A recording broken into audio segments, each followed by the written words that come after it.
"Where's Mom?" I asked. "Left early," he replied, not looking up.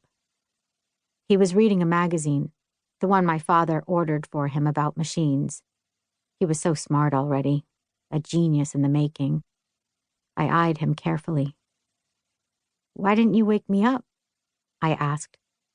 "Didn't want to disrupt your beauty sleep," Levi said. His voice was not kind.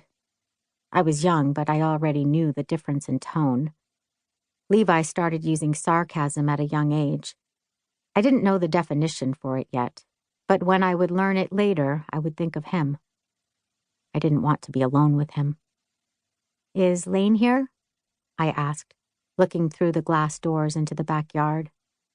She was already set up on her chair, headphones in place, eyes closed to the sun, iced coffee at her side. Levi watched me notice her, and then went back to his magazine. I got on a stool and reached into the cabinet, pulling down a box of English muffins. I rustled the plastic, twisting the bag open, and realized Beau wasn't at my feet where he usually was. "It's real hot out today," Levi said, casual. I looked outside at the glistening pool and then back down at the floor. Beau always came running when he heard the plastic, knowing I saved the last bite of muffin for him. "Beau?" I called into the kitchen. I got down from the stool, left the muffins on the counter. "Beau?" I said again, peering around the corner to the living room. Empty silence. He was not in his usual spot on the couch, licking his paws, or on the floor by the glass door, wet nose pressed up against it. I checked my parents' room. Empty. Levi's room. Not that Beau ever went in there anyway. Empty. My room, empty. Guest room, empty. All the rooms empty. I walked back into the kitchen, a slight panic on my heels. "Levi?" I said. "Where's Beau?" I tried to sound as nice as possible, my eyes pleading. Levi looked at me and began to smile. He stopped, as if he wanted to hide something. He looked outside. "Toasty out there, huh?" My heart began to beat wildly in my chest. My tongue went stiff and my teeth locked together. Levi watched me and stifled a laugh, resisting his smile. Something in the back of my mind told me to check the garage. The look on Levi's face. Something was wrong. Real hot out today.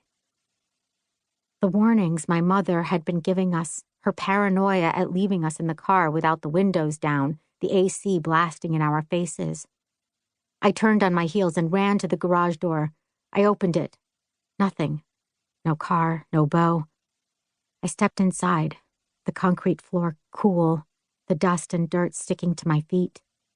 Levi was watching me, a curious look on his face. "Mom had a meeting downtown. She took a cab. Her car is outside, remember?" he said, so matter-of-fact, annoyed that I hadn't pieced it together yet.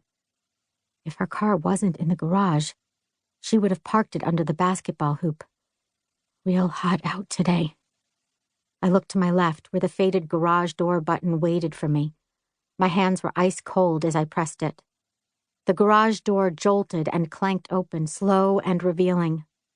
When the space between the door and cement floor was large enough, I crawled under it and into the hot sun. The heat was overwhelming, even in the morning hours.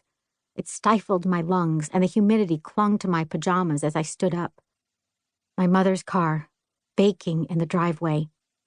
The sun reflected off the bright blue surface. Something inside me broke. I felt it happen. It was as light as a heel stepping onto a twig. I ran to the car and pressed my face against the warm glass. My feet blistered on the driveway, but I didn't notice the burns until later. Beau was panting, quick and light. He was lying on the fabric seat. His chest worked fast, up, down, up, down, up, down. His eyes locked on mine. He tried to wag his tail, but he was already weak, exhausted. His eyes closed and opened, slow, steady. I pulled at the handle, but the